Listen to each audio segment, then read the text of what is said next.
Chers amis, bienvenue sur le plateau de Paroles de vie.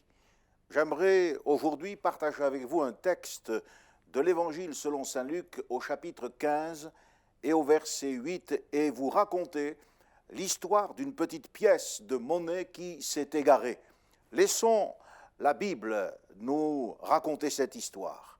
Quelle femme, si elle a 10 drachmes et qu'elle en perde une, n'allume une lampe, ne balaie la maison et ne cherche avec soin jusqu'à ce qu'elle la trouve. Lorsqu'elle l'a trouvée, elle appelle ses amis et ses voisines et dit « Réjouissez-vous avec moi, car j'ai trouvé la drachme que j'avais perdue. De même, je vous le dis, il y a de la joie devant les anges de Dieu pour un seul pécheur qui se repent.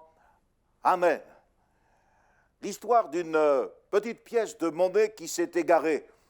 Vous savez comment les choses peuvent survenir dans l'existence quotidienne, un mouvement d'inattention, un geste maladroit, et voilà la pièce qui roule, et à partir de ce moment-là, pour lui remettre la main dessus, il faut envisager d'investir dans le temps. Quelle est la ménagère qui n'a pas vécu cette expérience ? Eh bien, cette histoire, apparemment sans importance, l'histoire banale d'un accident quotidien, c'est celle de notre vie. Cette pièce de monnaie, c'est chacun de nous. Au travers de cette parabole de Jésus, je voudrais montrer à quel point le salut est le centre d'intérêt du ciel, la préoccupation de Dieu, la joie des esprits célestes, puisqu'il nous est dit qu'il y a beaucoup de joie devant les anges de Dieu pour un seul pécheur qui se repent. Si l'Évangile est une puissance de Dieu, eh bien il est une puissance pour le salut de quiconque croit. Et ma prière, c'est que vous soyez amenés à la foi, que vous puissiez réaliser combien vous avez besoin non pas d'une religion seulement, mais de rencontrer un Sauveur qui vous donne une espérance vivante. Cette parabole que l'on appelle la parabole de la grâce, Jésus l'utilise pour répondre aux murmures des religieux, ces gens qui sont soupçonneux à l'égard de son ministère. Le Seigneur va parler de la brebis perdue, il va parler du fils prodigue, le fils perdu, et maintenant de la drachme perdue. C'est la plus courte des trois. Peut-être même que c'est celle que l'on oublie le plus souvent, la petite dernière dans l'ordre de grandeur. Il y a peu de prédicateurs qui parlent sur la drachme perdue. C'est une des plus simples, mais c'est aussi une des plus riches. Et si vous le voulez bien, aujourd'hui, ce sera notre sujet. Qu'est-ce que la parabole de la drachme perdue nous apprend de plus que celle de la brebis égarée ou du fils prodigue ? Avec ces deux premières paraboles, nous savons que l'homme est perdu.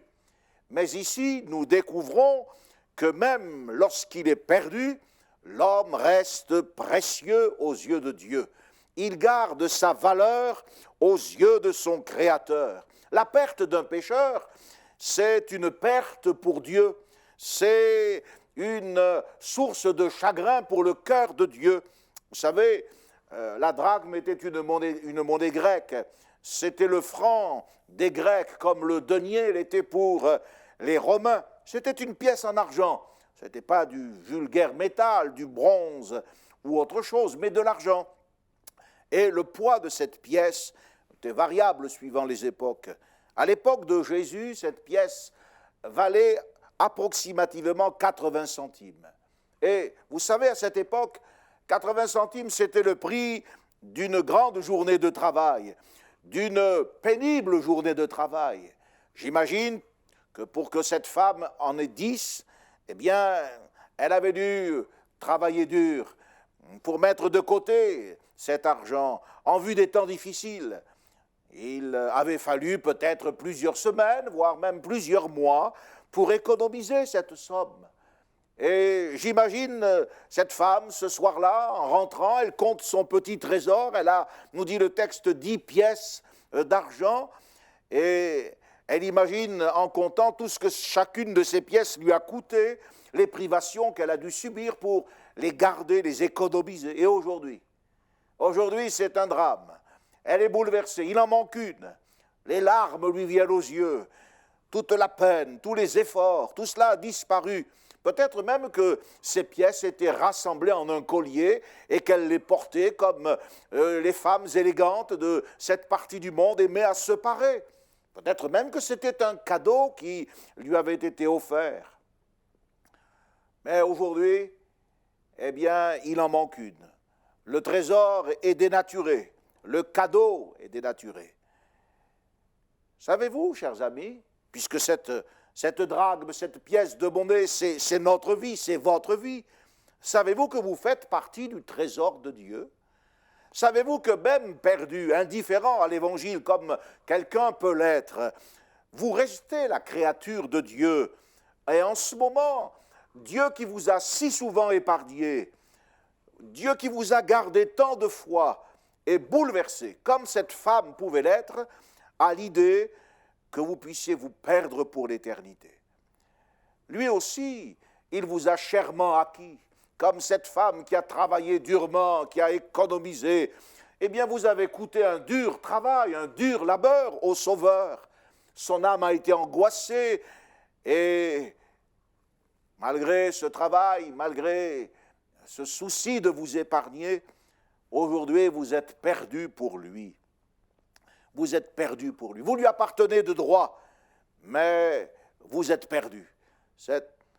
Au travers de ce message, Dieu veut vous alerter sur votre condition et Dieu veut également vous sauver. Vous allez me dire, mais ma vie, est-ce qu'elle mérite que Dieu s'y intéresse? Vous l'avez dit vous-même, pasteur, 80 centimes, c'est peu de choses. C'est vrai que c'est peu de choses, et quand on y réfléchit, à tous ceux qui pensent avoir une grande valeur à leurs propres yeux, je dis, que valons-nous réellement? Beaucoup ont ce sentiment de ne rien valoir du tout. On entend des expressions comme « ma vie ne vaut plus rien, moi-même je suis un bon à rien » ou bien « quel est le père qui n'a pas dit à un de ses enfants irrités « tu ne vaux pas 4 sous » ?» Que d'expressions malheureuses qui traduisent le sentiment exprimé par cette parabole. Cette parabole exprime le sentiment de la valeur relative de l'être humain. Il y a des gens qui mesurent la valeur de l'être humain à sa réussite sociale, son compte en banque, ses relations professionnelles, sa voiture. Ils s'imaginent avoir une grande importance. Mais aux yeux de Dieu, que sommes-nous réellement? Cette histoire nous ramène à une petite pièce de monnaie, c'est tout. Et puis s'il y a les orgueilleux et les fanfarons qui utilisent le matérialisme pour se donner une illusion de grandeur, il y a les désabusés. Tous ceux qui ont une philosophie lugubre de l'existence, peut-être que vous faites partie de ces gens malheureux, votre existence est fracassée. C'est Jean-Paul Sartre, celui qui a initié la philosophie de l'existentialisme, qui disait dans une de ses pièces de théâtre, Les mains sales, il disait, en faisant parler le célèbre Hugo, il disait « Je ne suis pas fait pour vivre, je ne sais pas ce qu'est la vie, et je n'ai pas besoin de le savoir, je suis de trop.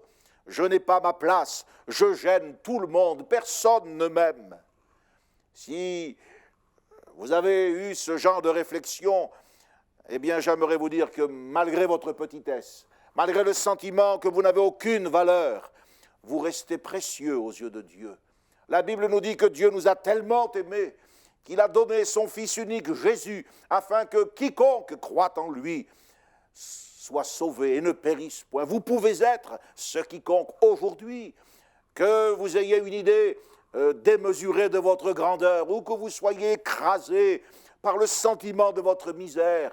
Dieu vous cherche et au travers de cette émission, Dieu voudrait trouver le chemin de votre cœur. Cette pièce de monnaie, où est-elle? Le texte nous dit que la dame l'a égarée. C'est de l'argent dans la poussière, de l'argent dans les ténèbres. Laissez-moi vous interpeller à nouveau. Y avait-il une image plus adaptée? Y avait-il une parabole plus juste pour parler de notre condition morale, de notre condition spirituelle, à nous, les êtres humains? De l'argent dans de la boue. Voilà ce que nous sommes. de l'argent tombé à terre, la valeur, et dont la valeur marchande est complètement annulée si personne ne lui remet la main dessus. Regardez les Écritures. Derrière les personnages qui sont au contact de l'Évangile, il y a des hommes brillants. Vous avez des gens comme Félix, vous avez des consuls, des proconsuls, Pilate le gouverneur, Hérode le roi. Ces gens, eh bien, avaient une grande valeur, ils avaient de l'intelligence, ils avaient été formés, ils avaient certainement dû faire des écoles de l'administration de ce vaste empire romain. Et pourtant, quand on regarde leur vie morale, on voit que toute cette valeur est annulée. De l'argent, de la valeur, certes, mais tombée dans la poussière, tombée dans les ténèbres, de l'argent dans la boue du péché.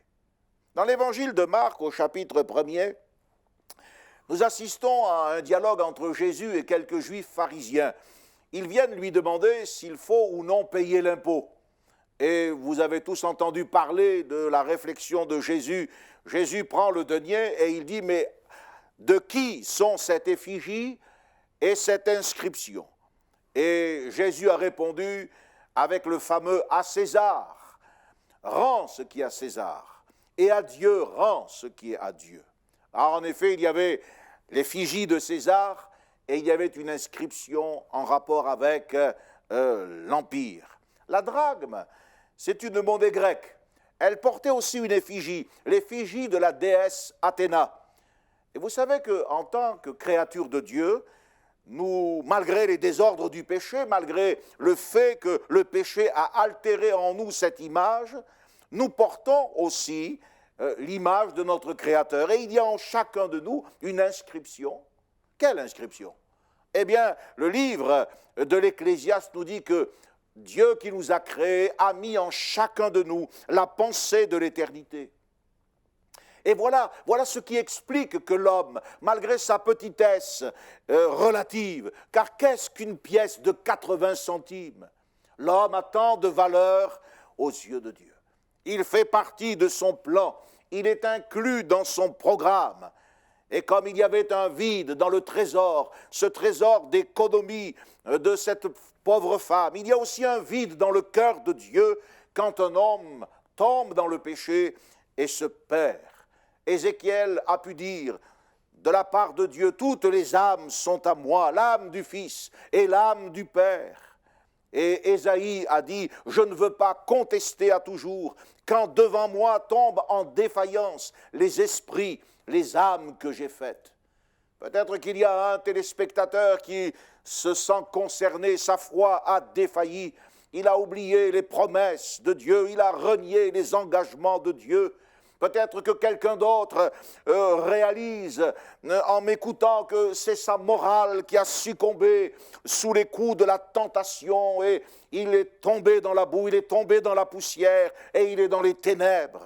Eh bien, j'aimerais vous dire aujourd'hui, qui que vous soyez, Dieu vous cherche. Dieu vous a épargné jusqu'à ce jour et il voudrait vous trouver, il voudrait vous donner la vie éternelle.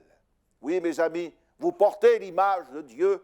Et il y a en vous cette inscription qui vous rappelle que vous n'êtes pas simplement créé pour la terre, mais également pour l'éternité. C'est un tableau de désolation.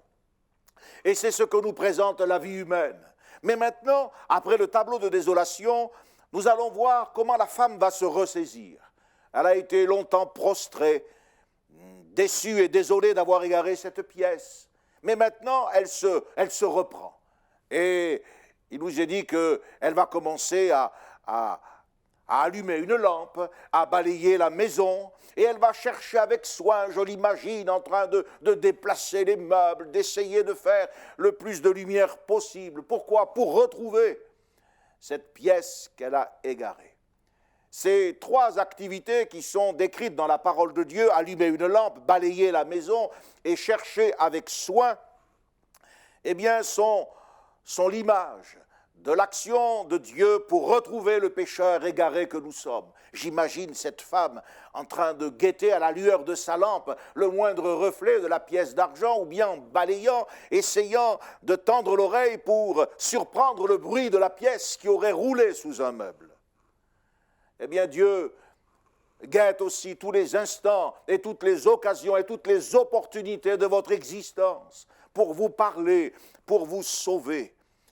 Allumez une lampe, balayez la maison, cherchez avec soin. Voilà les différentes actions qui sont menées par Dieu en faveur de l'humanité et qui sont menées aussi en votre faveur, mon ami. Allumez une lampe. Pour bien comprendre la pensée de cette image, il faut revenir à l'époque de Jésus et se rappeler ce qu'était une maison de l'époque de Jésus. Les maisons étaient beaucoup plus simples que nos maisons modernes. Elles étaient généralement sans fenêtre, avec une porte très basse. C'était le seul endroit par où la lumière pouvait éventuellement pénétrer. C'était bien assez pour les travaux domestiques, dont la plupart s'effectuaient à l'extérieur de la maison.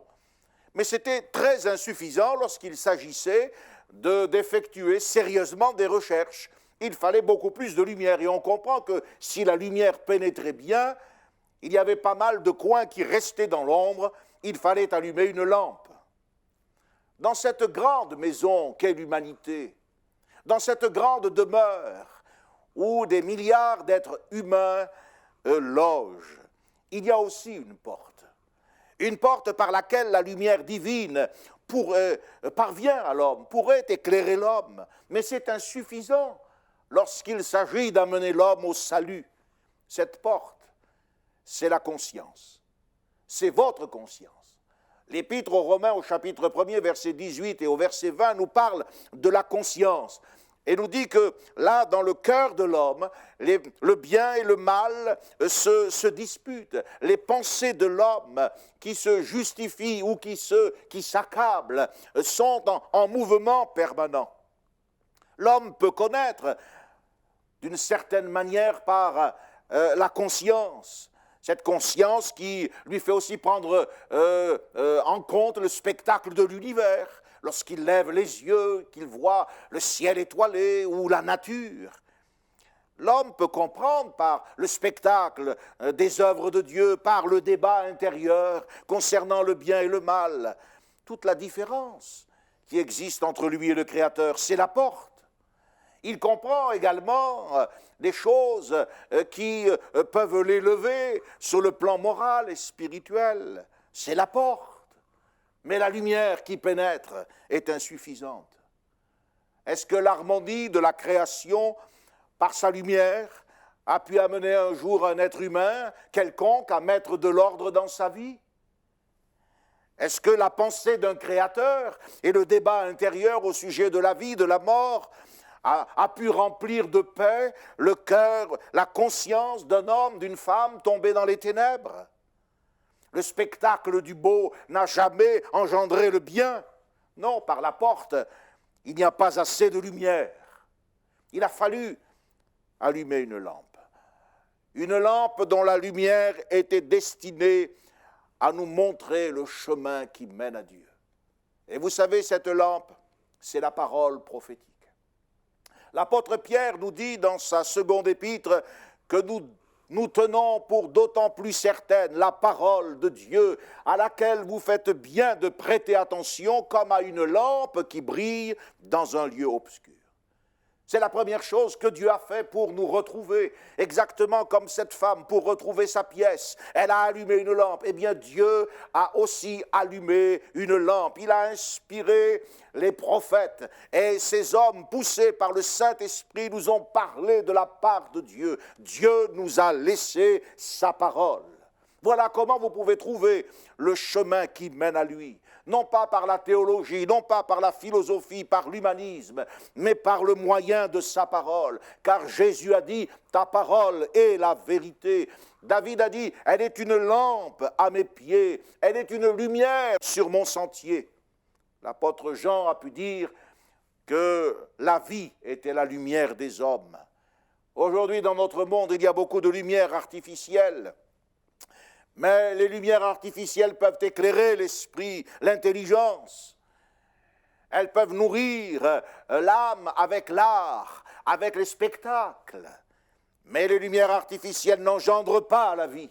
Seule la lumière de Dieu, la lumière de sa parole, la lumière de Jésus-Christ, le Seigneur, engendre la vie et la vie éternelle. Allumer une lampe. Mais il fallait aussi balayer la maison, c'est la deuxième étape. Le balai est un instrument en rapport avec les tâches les plus humbles. C'est un instrument modeste. Encore jamais vu quelqu'un exposer un balai comme une œuvre d'art. Eh bien, le balai représente le travail de la prédication de l'Évangile. Dans l'Ancien Testament, il est cité une fois comme l'emblème du châtiment. Dieu dit « Je balayerai Babylone avec le balai de la destruction ». Dans le Nouveau Testament, la seule fois où il est directement évoqué, c'est ce texte. Et là, il est en rapport avec la grâce de Dieu qui cherche et qui sauve. Cet instrument modeste qui permet de soulever la poussière et de faire disparaître tout ce qui est inutile. C'est l'image du ministère de Jésus. Jean-Baptiste en a parlé en disant « Il nettoiera sa maison, il balayera sa maison, et au jour de sa venue, il en arrachera les scandales. » Ah, mes amis, le vigoureux message de Jésus et celui des apôtres après lui, mais c'est qu'il fallait les entendre. Ça a été comme un grand coup de balai. Le paganisme a été balayé, les religions à mystère ont été balayées, toutes les formes d'ignorance, toutes les formes d'égarement, tout cela a été balayé par le message de Jésus-Christ qui a mis en évidence la vie et l'immortalité. La maison a été nettoyée, alléluia, et des pièces ont été retrouvées. Jésus est entré, par exemple, dans la maison de Nicodème. Et là, Nicodème, c'était un homme qui était féru de préceptes judaïques. Eh bien, tout cela, ça a été mis dehors. Le jour de la Pentecôte, quel coup de balai à Jérusalem. Environ 120 personnes qui ont reçu le Saint-Esprit ont été les moyens, les instruments par lesquels plus de 3000 âmes ont été sauvées. Quand le balai atteint la pièce, elle roule. Et vous savez, une pièce qui roule, eh bien, ça fait toujours un bruit caractéristique, un bruit qui permet de reconnaître, tiens, le son métallique de la pièce. Lorsqu'une âme est touchée, lorsqu'elle sort des ténèbres et de son recoin, elle fait entendre aussi un bruit bien particulier. Et ce bruit, vous savez, vous le retrouvez chaque fois qu'un homme, chaque fois qu'une femme est touchée par la prédication de l'Évangile. Vous entendez ces cœurs touchés qui disent « Hommes, frères, que ferons-nous » Ou bien, comme l'eunuque éthiopien, « Voici de l'eau, qu'est-ce qui empêche que je sois baptisé ?» Et alors, à ce moment-là, la drachme perdue est retrouvée. Le geôlier à Philippe a pu dire « Que faut-il que je fasse pour être sauvé ?» Toujours le même son, un son de repentance et un son de vie éternelle. Je vais terminer dans quelques instants. Le troisième acte, c'est que cette femme va chercher avec soin. Elle cherche avec soin. Ici, je crois, nous avons une allusion au ministère actuel du Saint-Esprit, car depuis que Dieu a inspiré les prophètes et la parole comme une lampe a brillé, et puis il y a eu le ministère de Jésus et celui des apôtres, et alors l'humanité a été balayée par le message de la vérité, mais le Saint-Esprit maintenant cherche avec soin. Quel soin Dieu ne met-il pas pour nous trouver? Il nous a donné les Écritures saintes, il a envoyé son Fils et il a répandu le Saint-Esprit.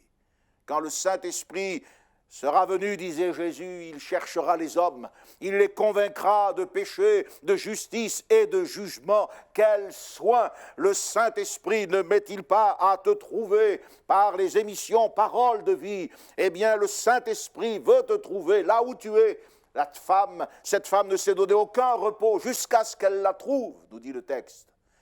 Cela nous parle de la patience, de la persévérance du Saint-Esprit. Cela fait plus de 2000 ans maintenant qu'il cherche avec soin. À chaque génération, il cherche des hommes, des femmes, et il les a tirés de leur sale recoin, des ténèbres et de leur misère, et il leur a redonné la dignité d'enfants de Dieu. Comme cette femme a remué certainement quelques meubles, déplacé des paniers, le Saint-Esprit remue les cœurs et les consciences. Car vous savez, le principal obstacle qu'il rencontre, c'est la volonté personnelle, c'est l'orgueil. Et il doit déplacer cet obstacle. Et alors, il s'empare du cœur qui se repent et il le transporte dans la lumière.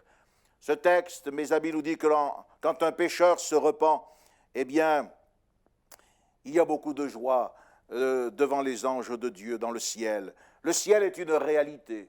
Le ciel est un endroit habité. Dieu se réjouit du salut des pécheurs, car il ne veut pas que le pécheur meure. Vous avez causé beaucoup de peine à votre Sauveur. Vous avez brisé son cœur par vos péchés, mais vous pouvez lui causer beaucoup de joie en venant à lui, en acceptant Christ comme votre Sauveur. Alors, vous trouverez la vie éternelle. Pour ces petites pièces de monnaie que nous sommes, eh bien, Christ a donné sa vie sur la croix. Que Dieu vous bénisse et que le Saint-Esprit puisse vous parler maintenant au nom de Jésus. Amen. Merci Seigneur. Bénis ta parole et sanctifie chacune de nos vies au nom de Christ. Amen.